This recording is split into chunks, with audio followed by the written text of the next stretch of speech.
The marquee outside the Granada Theater glowed like a tired star against the velvet dark of the Los Angeles night. Its bulbs humming softly, as if even electricity knew this was supposed to be an evening of comfort, not conflict. Dean Martin, One Night Only, curved across the top in warm gold letters. The kind that usually promised laughter, music, and the gentle forgetting of the world's weight. People had come dressed in their best, coats pressed, dresses shimmering faintly under the streetlights, conversations floating with excitement and nostalgia. Dean Martin's name still carried a particular magic in those days.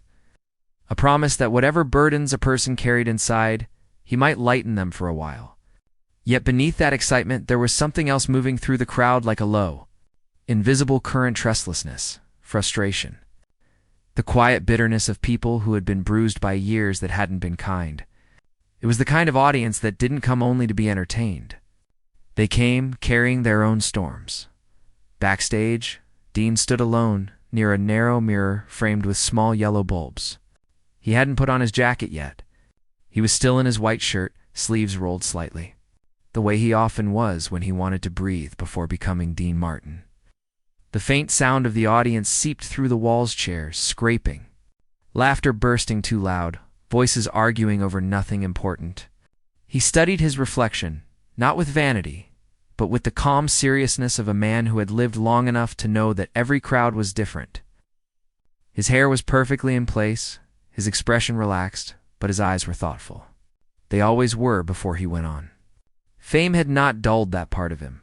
If anything, it had sharpened it. He had learned over years of stages and spotlights that laughter could hide pain and applause could sit right beside anger. Tonight, something in the air felt heavier than usual. Like the moment before rain breaks, a stagehand poked his head through the door and offered a polite smile. 5 minutes, Mr. Martin.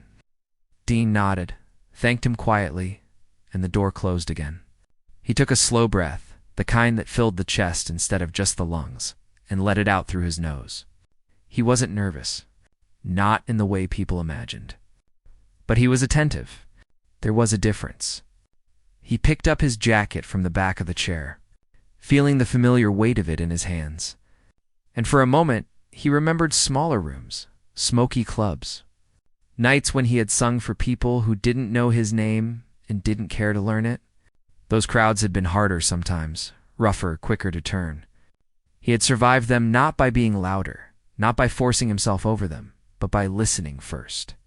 By finding the quiet place inside himself and speaking from there. That had never failed him. He slipped on the jacket, smoothed the lapel once, and walked toward the stage entrance. Out front, the lights dimmed. Applause rolled through the theater in a thick wave. Not warm and welcoming as it often was, but uneven, scattered, threaded with whistles and a few impatient shouts. Dean stepped into the glow of the spotlight, the stage opening around him like an island in a dark sea. For a heartbeat, he simply stood there, smiling softly, letting the room take him in. Normally, this was where the applause would gather itself, where the crowd would lean forward together, united by expectation. Tonight, something fractured it. A shout came from somewhere in the middle rows, indistinct but sharp enough to cut through the clapping. Then another voice answered it. A small pocket of laughter broke out. Not kind laughter, but the brittle kind that carried mockery in its sound. Dean's smile didn't change, but his eyes shifted slightly. Registering the mood the way a sailor reads wind on water, he greeted them warmly. His voice smooth, relaxed, and the orchestra eased into a gentle introduction. He opened with a light joke, one he'd used 100 times, a safe one. Usually it earned him an easy laugh, a softening of shoulders. Tonight it landed and slid like a coin across a table that no one bothered to pick up. A few people laughed. Others didn't. Someone coughed loudly. Someone else muttered something that rippled into a small wave of amusement among their neighbors. Dean let the moment breathe. He didn't rush to fill it. He shifted into the first song, a familiar standard, his voice settling into the melody like a hand into a glove. It was still beautiful. It always was. But even as he sang, he could feel that the audience wasn't with him. They were listening, but they weren't opening. They were sitting back, arms folded in invisible ways, measuring him. daring him to earn something they weren't sure they wanted to give. By the end of the song, the applause was polite but thin. Not hostile yet, but cool. And cool crowds were often the ones closest to boiling. Dean thanked them and moved into a bit of light banter, talking about the city, about how good it was to be back, about the small absurdities of life that usually tied people together in shared recognition. But from the back rows, a voice rose louder this time. "Sing something real," it called. The words weren't cruel, but they weren't kind either. A few others murmured agreement. A ripple moved through the seats, not laughter now, but a restless shifting. The sound of people who had decided to test the room. The orchestra faltered for half a second, unsure whether to continue. Dean raised a small hand, not sharply, just enough to steady them. He didn't answer the voice right away. He looked out over the audience, letting his gaze travel slowly from one side of the theater to the other, taking in the faces lit faintly by the spill of stage light. He saw tired eyes, tight jaws, young couples sitting too stiffly. Older men with expressions that suggested disappointment had become an old acquaintance. He had seen rooms like this before, though not often. Rooms full of people who had come carrying something unresolved, something heavier than a song could fix. Another shout came, this one edged with irritation. "We didn't come here for jokes," a small cluster laughed. Others hissed for quiet. The theater's energy tilted, the way a glass does, just before it falls. Dean stood at the microphone, the center of all of it, and felt the shift clearly. He could have powered through. He could have raised his voice, commanded the room, forced the show back onto familiar rails. He could have scolded, joked harder, drowned the noise in sound. Many performers would have. Some did, but Dean didn't move. He didn't lift his voice. He didn't tighten his expression. Instead, he waited. And in that waiting, something unexpected began to happen. Silence, when it's chosen, has weight. When Dean let the room sit in it, the scattered voices lost their footing. The murmurs faded, not all at once, but in pieces, as people realized there was nothing to push against. No argument. No resistance. Just a man standing under a single light, calm, patient, looking at them as if he were willing to listen. The orchestra went still. The theater slowly grew quiet. Dean leaned slightly toward the microphone, not like someone about to perform, but like someone about to speak to a friend. "You're right," he said gently, his voice low, unforced, carrying easily without effort. "You didn't come here for jokes." The words moved through the room differently than his songs had. They weren't entertainment. They were acknowledgement. "And you didn't come here just to hear me sing either." He paused, letting that settle. "You came because something in you wanted to feel a little less alone tonight." Few people shifted in their seats. Somewhere near the front, a woman stopped whispering to her companion. Dean's gaze didn't fix on anyone in particular. He let it stay wide, inclusive, as if he were speaking to the room itself. "And I can sing to you," he continued quietly. "I can make you laugh. That's what my name's on the sign for." A faint smile touched his mouth. But that's not always what a night really needs. There was no applause, no laughter. But there was attention. Real attention. The hostile edge in the room didn't vanish, but it dulled, like a blade being set down instead of swung. Dean straightened slightly and rested one hand on the microphone stand, grounding himself there. "I've stood on a lot of stages," he said, almost conversationally. "Big ones, small ones. Some where people were already smiling before I walked out." A soft, knowing breath of amusement moved through a few rows. "And some where they were waiting for me to fail." That earned a ripple, half laughter, half recognition. Dean nodded once, as if thanking them for it. "I learned something early," he went on. "You can't outshout a room that's hurting, and you can't joke pain away. But you can sit with it. And sometimes that's enough to change it." The words didn't solve anything. They weren't a performance. They were an invitation. And in the stillness that followed, the audience began quietly to accept it. Dean glanced back at the orchestra and gave the smallest nod. The pianist's fingers found the keys, easing into a slower, softer progression than planned. Not a showpiece. Something simpler. Something warmer. Dean turned back to the crowd, and when he began to sing again, it wasn't the bright, easy tune he'd opened with. It was a song that carried space inside it. A song that didn't rush to comfort but allowed feeling to unfold. His voice, low and steady, filled the theater not by force but by presence. The kind that didn't demand to be heard. The kind that made room in the middle rows. A man who had shouted earlier sat back, arms no longer crossed. Near the aisle, a young woman wiped at her eye without quite knowing why. Conversations stopped. Programs lay forgotten in laps. The hostility that had hovered in the room like a challenge didn't disappear, but it softened, reshaped into something closer to vulnerability. Dean didn't change his volume. He didn't embellish. He simply sang, as if he were singing to one person, and somehow that made everyone feel included. By the time the song ended, the silence that followed was different from before. It wasn't tense. It was full. Then, slowly, applause rose, not scattered this time, but gathered, growing as more hands joined in. It wasn't thunderous yet, but it was honest. Dean smiled. A real one now. Not the stage smile, but the small, private kind that touched his eyes. He inclined his head slightly, acknowledging them, and for a moment the theater felt steadier, as if something that had been off balance had found its center again. He hadn't taken control by overpowering the room.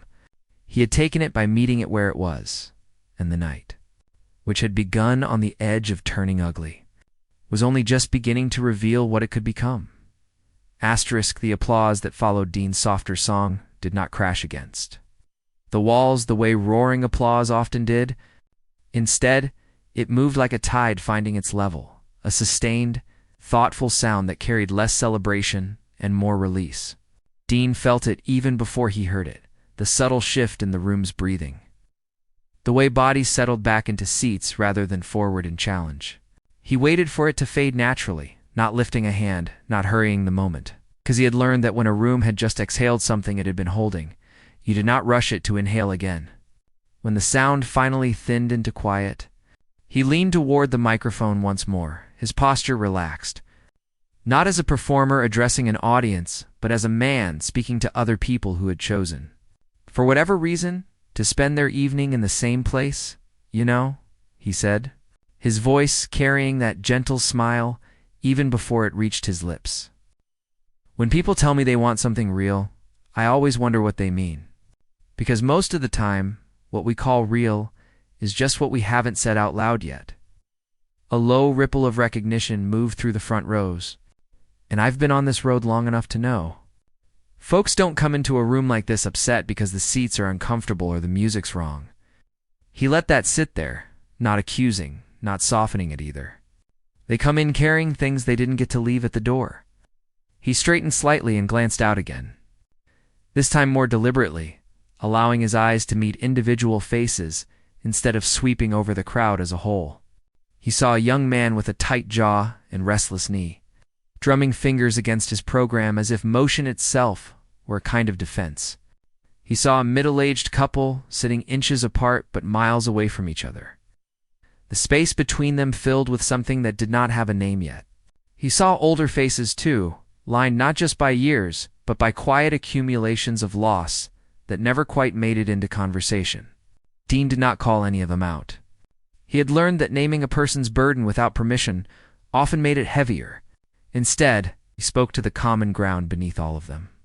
I grew up in a house where noise was how we avoided silence, he said, almost casually, but there was something underneath the words that told the room he wasn't offering a punchline. Music on the radio, voices in every room, laughter, whenever we could find it. And for a long time I thought that was happiness. A few people smiled faintly. But later on, when the house got quieter, I learned something different. Silence doesn't always mean nothing's there. Sometimes it means something's finally asking to be heard. The theater did not stir. Even the ushers had gone still along the walls. The hostility that had shown itself earlier now felt distant, like a storm seen through a window rather than felt on the skin. Dean rested both hands lightly on the microphone stand, grounding himself again, and continued in the same even tone. "There was a time," he said, "when I was very good at being the fun one, the easy one, the guy who kept things light so nobody had to look too close." Quiet murmur of recognition drifted through the seats, and people loved me for that. I made a living that way.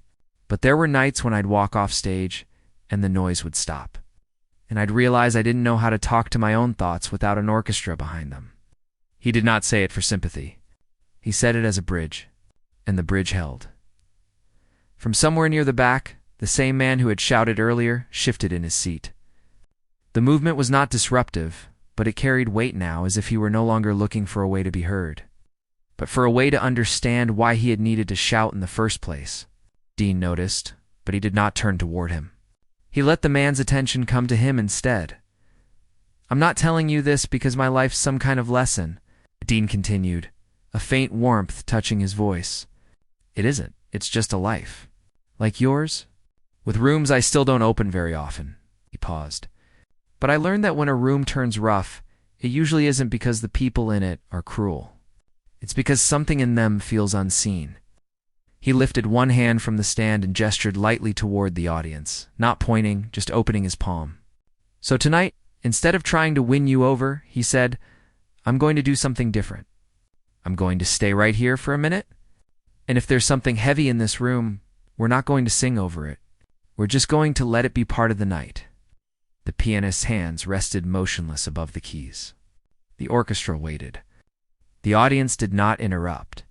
In the hush, a small sound rose that had not been there before: the soft, involuntary sniffle of someone trying unsuccessfully to keep composure. Then another. Not loud. Not dramatic. Just human. Dean inclined his head slightly, as if acknowledging a courage no one else could see. He turned his gaze briefly toward the band and nodded once. Not to begin a full arrangement, but to invite a thread of sound. The bassist drew his fingers gently across the strings, a low, steady note that did not impose a rhythm so much as offer a floor for the room to stand on. Dean did not sing right away. He let the note linger, let it settle, and then he spoke again, softer now, the microphone catching even the smallest textures in his voice. "I once met a man," he said, "who told me he was angry at the world because the world never asked him how he was doing. He wasn't looking for help. He just wanted the question." A few heads nodded without anyone realizing they were doing it. I didn't have an answer for him, but I learned to start asking it more often. He looked out over the crowd once more, and this time his eyes did linger on the back rows. "So let me ask it here," he said quietly. "How are you doing?" It was not a theatrical moment. He did not wait for a response. He knew a theater could not answer in words. But the question itself moved through the seats, and people felt it, some in the chest, some behind the eyes, some in the place where breath tightens when it has been held too long. Dean let the silence answer instead. Then, without changing his volume, without shifting the mood, he began to sing again, but not as an entertainer, not even as a storyteller. He sang as someone remembering. The song was about distance and the slow courage it took to cross it, about mistakes that did not shout their arrival, but announced themselves years later in quiet rooms. His voice did not soar. It stayed close, intimate, almost conversational, as if he were singing to the front row and trusting the rest of the room to lean in. The effect was subtle, but unmistakable. The young man with the restless knee slowed it, then stilled it entirely. The couple in the middle rows did not touch, but the space between them softened. An older woman near the aisle closed her eyes, not in performance, but in recognition. And somewhere, without anyone noticing exactly when it happened, the hostility that had once pressed against the stage lost its shape. It did not turn into joy. It turned into attention, into presence, into a shared understanding that this night was no longer about what they had come to demand, but about what they were unexpectedly being offered. When the song ended, there was no immediate applause. Not because it wasn't earned, but because the room did not want to break what it was holding. Dean waited with them, breathing easily, not needing to fill the space. And in that waiting, he felt something shift again, deeper this time, like a door opening somewhere far back in the theater. Then the applause came, rising more fully now. Not sharp, not explosive, but strong, steady, carrying asterisk gratitude rather than approval. Dean smiled a little wider this time and nodded once. He did not bow. He did not gesture for more. He simply accepted it. The way one accepts a handshake after a difficult conversation. He leaned forward again as it faded, his voice returning, calm and sure. "We're going to keep going," he said. "We're going to sing. We're going to laugh before the night's over. That part I promise you." Soft ripple of anticipation moved through the crowd. "But we're not going to pretend we didn't walk in here as real people first." Behind him, the band prepared for the next number. Something lighter, something familiar. But Dean did not turn to them yet. He stayed facing the audience, as if he knew something else was waiting to be acknowledged before the night could truly change. And in the third row, a man who had come into the theater carrying anger like armor finally lifted his eyes fully to the stage, his expression no longer challenging, but uncertain in a way that asked a different kind of question. Dean saw him, and without saying his name, without pointing him out, he felt that whatever had turned this audience hostile in the first place was closer now to being understood. The night was no longer on the edge of conflict. It was on the edge of confession. Asterisk. The theater no longer felt like a place people had come to watch something. It felt like a place people had come to sit inside something. The lights were still the same, the stage still framed in velvet and gold. The orchestra still waiting in the familiar half-circle behind Dean. Yet the atmosphere had changed in a way that could not be measured by sound or sight alone. There was a weight now, but it was not heavy. It was deliberate, the kind of weight a room carries when many private thoughts begin to move in the same direction at once. Dean stood at the center of it, not elevated by the stage so much as anchored to it. And he could feel that the moment was no longer his to control in the ordinary way. It was his to protect. He turned slightly, nodding to the band to hold back again, sensing that music would come soon, but words still had unfinished work to do. He let his hand rest at his side, his shoulders easy, his expression open. "There's something I've learned about nights like this," he said quietly, his voice traveling without effort to the back rows. "They start one way, and if we're lucky, they tell us what they were really meant to be before we leave." Faint, thoughtful sound moved through the audience, not laughter, not applause, but agreement. And sometimes, he continued, the night stops being about the person on the stage. It starts being about the people in the seats. He paused, allowing the words to finish their work before adding anything else. Then he did something performers were rarely trained to do. He looked past the spotlight, past the invisible line between stage and crowd, and addressed them not as an audience, but as a room of individuals. "If anyone here feels like there's something sitting on their chest tonight," he said, not louder but more carefully, "something that made you restless when you walked in, you don't owe it to me to smile it away." Few people shifted, unsure what this invitation meant. Dean did not rush to explain it. He had learned that meaning was something people found faster when it was not chased. He let his gaze travel slowly, respectfully, from one side of the theater to the other. "You don't owe it to me to say anything either," he added. "But you don't have to carry it like you're the only one who knows what it feels like." The words settled, and for a moment, nothing happened. Then, from the third row, a movement broke the stillness. The man Dean had noticed earlier, the one whose voice had cut the opening moments of the night, whose posture had been all angles and challenge, leaned forward, hands braced on his knees as if steadying himself against a decision he had not planned to make. His mouth opened once, closed again. A few heads turned. A whisper flickered through the nearby seats and died quickly. Dean did not speak. He did not gesture. He simply waited, his attention steady, his expression neither expectant nor surprised, but present in a way that made space rather than demand it. "I didn't come here to talk," the man said finally, his voice carrying more uncertainty than volume. It was not amplified, but in the quiet of the theater, it did not need to be. "I came here because my wife bought the tickets before she left." A subtle intake of breath moved through the rows around him. The kind that happens when people realize they are about to hear something real. And I thought, he went on, if I sat in a dark room and listened to someone sing, maybe I wouldn't have to think so much. The man let out a small, humorless breath that might once have been a laugh. But when you walked out, he said, looking not directly at Dean but somewhere near him, I got angry. And I didn't know why. Not really, he shifted, then forced himself to still.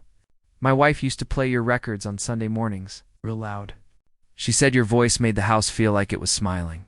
A faint sound moved through the audience, tender and sad. She's been gone a year, and I still can't stand the quiet. He stopped. The theater did not. It held him, not in noise, but in attention. Dean felt the weight of the moment move from the room into his own chest, familiar and unwelcome and necessary. He did not answer right away. He knew that the wrong response could turn a shared moment into a spectacle, and he refused to let that happen. I'm glad you said it, Dean said at last, his voice soft, but steady enough to carry what it needed to.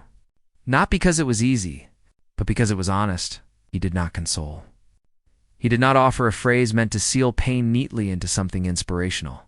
A quiet house, he continued, can feel a lot bigger than a loud one, especially when it knows your name. The man nodded once, sharply, as if that had struck closer to the center of something he had not been able to touch. Dean let the nod be enough. You know, he went on, people sometimes think anger is the opposite of love. It isn't. It's what love sounds like when it doesn't know where to go. A few people bowed their heads without realizing they had. In a room full of people who don't know where their love went? That can feel hostile even when no one here is. The theater breathed. Dean turned slightly, giving a small signal to the pianist. The first notes that emerged were simple, spaced, not a song yet, but the beginning of one. Dean did not face the band. He stayed facing the audience, and when he began to sing, it was not a performance. It was an answer. The song spoke of small habits that outlived the people who taught them to us. Of radio still tuned to stations no one listened to anymore. Of coffee poured for two and left to cool. Dean's voice carried the story without dressing it in drama, trusting the truth of it to do what technique never could.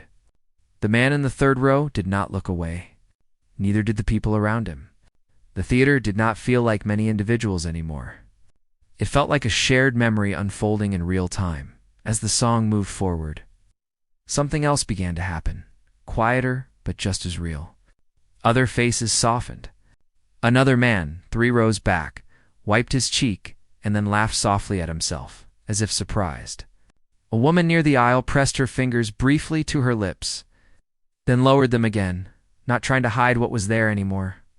Dean did not watch these reactions. He trusted them. He kept his eyes forward, his voice steady, his body still, as if he understood that the less he imposed himself on the moment, the more room there was for it to become what it needed to be.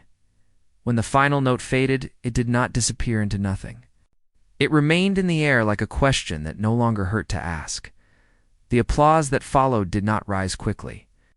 It grew layer by layer, as if people were testing whether it was all right to let sound back into the room.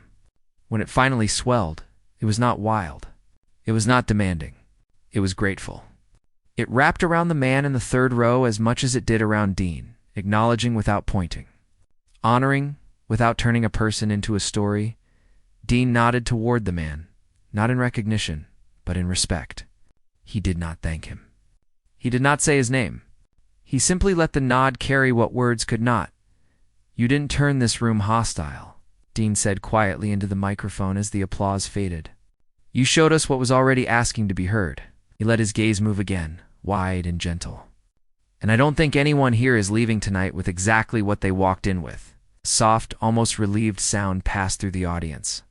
Dean smiled, not broadly, but with something that looked like understanding. We still have music to make, he added.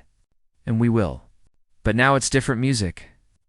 Behind him, the orchestra began to ready themselves, this time not for a mood they had planned, but for one they had found. And in the quiet after the quiet, Dean felt the night tip fully, finally. Away from the edge of hostility and into something rarer, shared truth. The moment after shared truth is often the most fragile one, because it is the point where a room can either retreat back into performance or step forward into something real. Dean felt that delicacy in the theater, the way one feels thin glass between the fingers, and he treated it with the same care. He did not rush to brighten the mood or lift the tempo in the way shows often did when they sensed emotion growing too heavy. Instead, he let the orchestra ease into motion gradually, allowing sound to return not as spectacle, but as breath. The bass traced a warm, unhurried line beneath the air.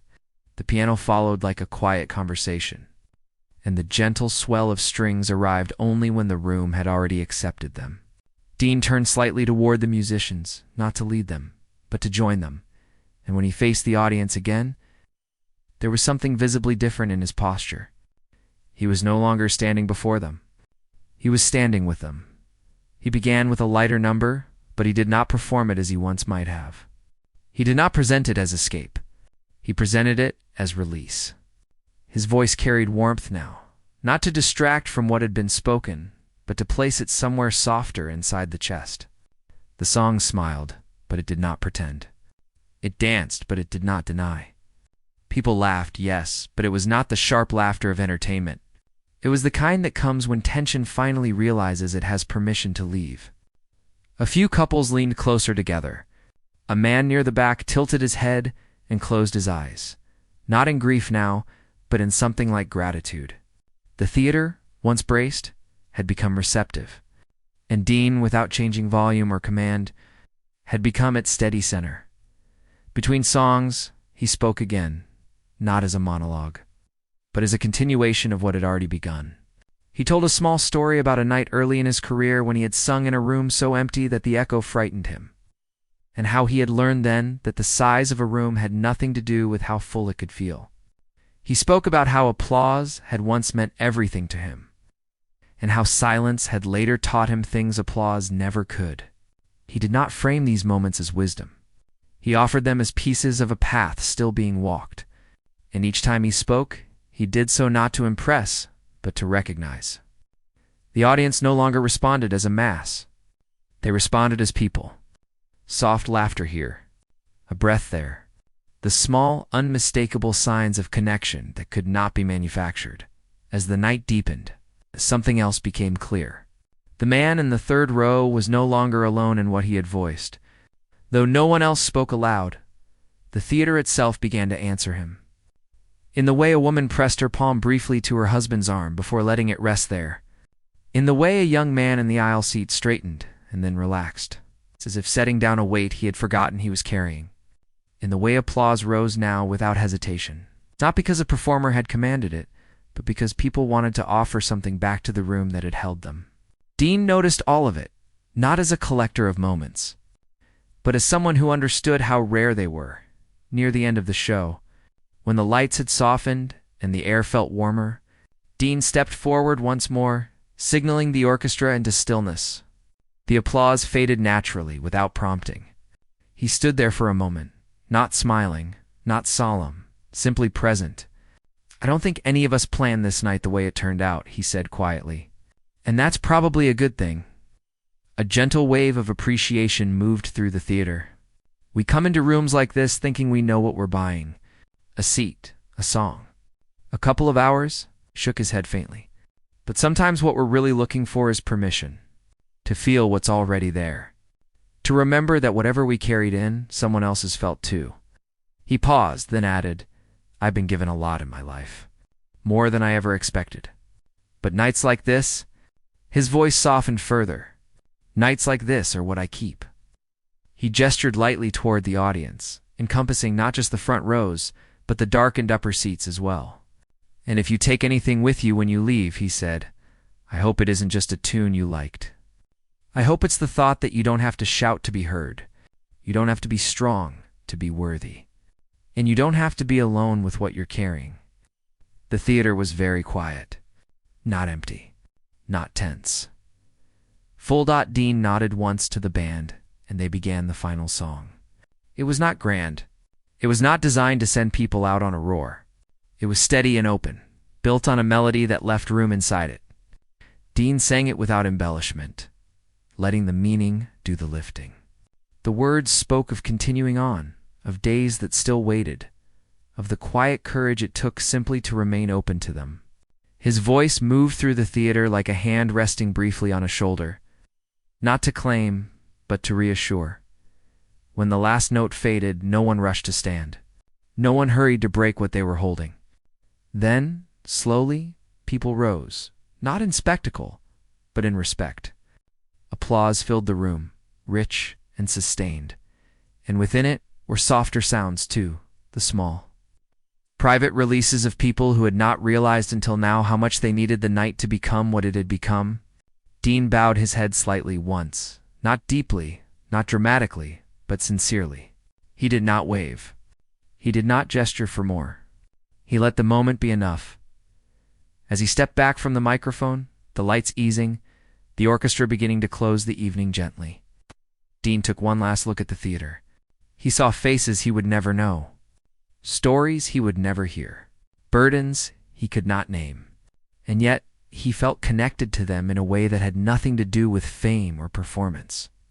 Something had passed between them that did not belong to the stage, something that would not stay there. People would leave that night and return to their lives, to their quiet houses and crowded mornings and unresolved questions, but many of them would carry something subtle with them, the memory of a room that had turned rough and then gentle, the knowledge that attention could change the shape of a night, the understanding that power did not always arrive with volume, and control did not require force, and the man in the third row would walk into a quiet home later that evening and find that the silence, though still large, no longer felt empty.